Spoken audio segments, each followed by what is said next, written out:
લસા અને ગુસાનું મોડેલ છે. છોકરાઓને લસા અને ગુસા કરતાં બહુ વાંધો પડે છે.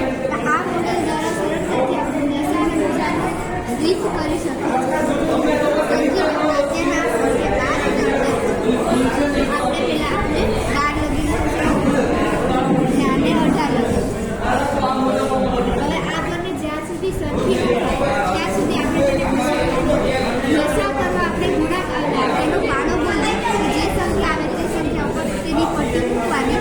ગુસા આપણે જે મોટી સંખ્યા હોય એમાંથી નાની સંખ્યા બાદ કરીને ખસેડવાની. સમજી લો કે તેને લસા કર્યો છે.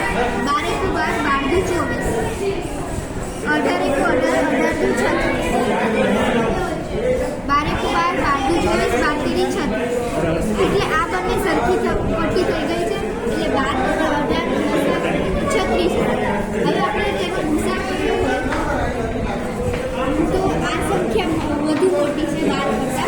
એટલે 18 ને 12 માંથી બાદ ઘટાડવાના જેથી આપણને 6 સંખ્યા મળે.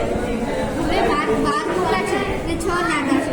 હવે 12 માંથી 6 બાદ કરતા 6 મળે. એટલે આ બંને પટ્ટી સરખી થઈ ગઈ અને 12 અને 18 સરસ સમજાયું.